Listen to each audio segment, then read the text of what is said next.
Hey, 7th graders, this is Mr. Allen again with another one of your flip lessons. Today we're going to be switching and talking about particular cultural regions. So you should have number 20 already in your interactive notebook. We're going to be looking at California and the Northwest Coast today. You're going to be labeling the geographic features, food sources, the homes, clothing, tools. The summary part down here, all right, you're going to leave blank. We're going to work on that tomorrow. In class is kind of our first activity to work with these, and we'll talk about how we're going to do that. So again, the summary part is going to be blank. All right, nothing here, nothing, nada. Okay. All right, here we go. Get out of here for a second. Found a good spot for the floating head, and ooh, not there. There's map there. All right, so the first place we're going to go is the Northwest Coast, and you can see from the map this is kind of present-day Washington, Oregon, into Northern California, places like that. So this place was known for having thick, particularly thick forests that were mostly pine trees, spruce trees, cedar trees. It's right on the ocean, lots of great natural harbors and things like that. There was large river systems that flowed into the ocean, and most of the Native American tribes would live either right near the ocean or right near one of these rivers. There was also rugged mountains, which meant that this particular Northwest Coast, just like today, it was very, very rainy there. Technically, weather speaking, this area would be a rainforest for the amount of rain that they received. So it was a very, very wet area. Made farming a little bit difficult for the Native Americans. They did do a little bit of it, but we'll talk about that a little bit later. Get out of the way of the grizzly bear there. So Northwest Coast food sources, all right? They're going to be eating, again, they live by the ocean, so they're going to be eating a lot of food from that ocean. Salmon, shellfish, whales, sea lions, etc. Probably the biggest staples of their diet are going to be salmon and shellfish. Whales and sea lions will be intermixed there, but they're not as abundant as a resource, or they're not as easy to get. Also, a lot of hunting with deer, moose, and bear, using the deer and the bear not only for food but also for clothing. But again, realize that these are their main food sources, so this is what they're looking for every day because it is available in their environment. So their homes, again, what are the natural resources that the Northwest Coast people have available to them? They have a lot of forests, so they're going to build their homes out of cedar bark. All right, some were built out of pine, some were built out of spruce, but most trees in the area were cedar. It was particularly nice to keep the water out that was raining almost on a daily basis. They use these to create what are called plank homes, kind of like if you've ever seen like siding on a home today. That's kind of where we got it from. So they would build the exterior of a home, and then they would put planks on the outside to kind of add another insulation base. They also are the Native American group that is known for having totem poles, and the totem poles told the story of that particular clan or that particular family within that tribe. So they would have different faces that would represent different big events or important people that would be pretty important for that particular family. So each home's totem pole would be different. Clothing.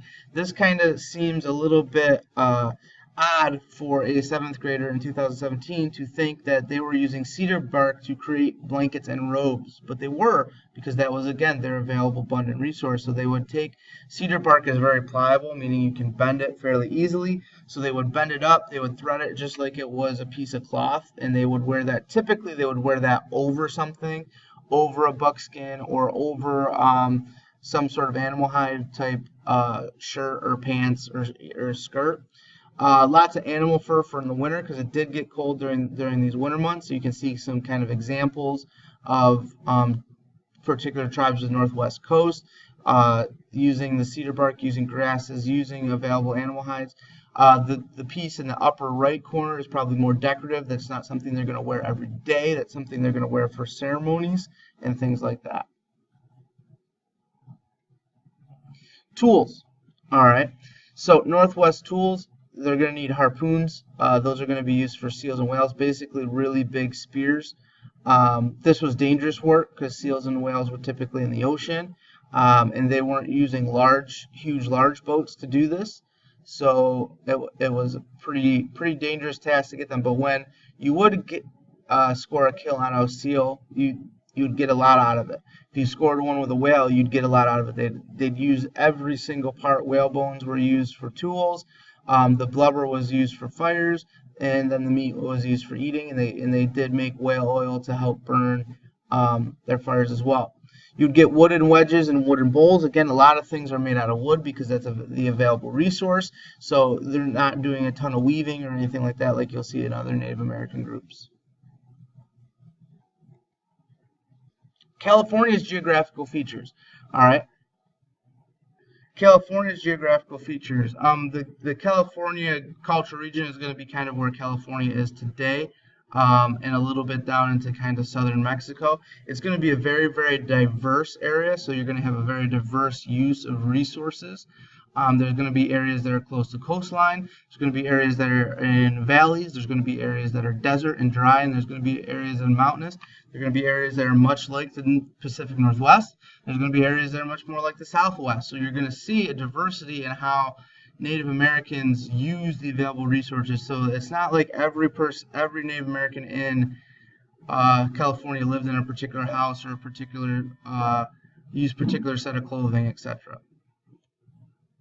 The big food staple for California is going to be acorns across the board. For some reason, there was trees that provided this, and it was used for everything. They'd make kind of like a floury cornmeal-y substance, use it to make bread, use it to make all sorts of different things. Roots, berries, pine nuts were also big things that they were eating.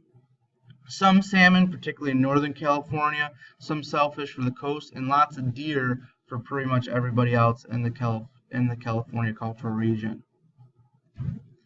Homes were going to be cone-shaped, or you can see kind of the dome-shaped, mostly made out of reeds or tree bark, depending, again, where they lived. If they lived in kind of the forested areas, you'd see more like this top right-hand corner. If they lived more in the coastal valleys, where it was kind of difficult to get large pieces of wood, you might see more of a reed dome-like structure like you see there on your left. But again, using those available resources to create homes.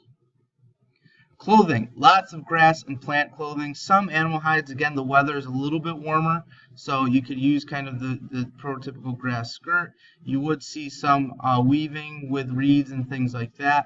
You might see a buckskin pair of pants, buckskin skirt, but a lot of kind of intermix. And again, it depended on where you were in the California cultural region. If you were more northern, you probably need a little bit more animal hide stuff because it's a little bit colder. More southern, towards the desert, you're going to be using less probably the plant and reed material based clothing.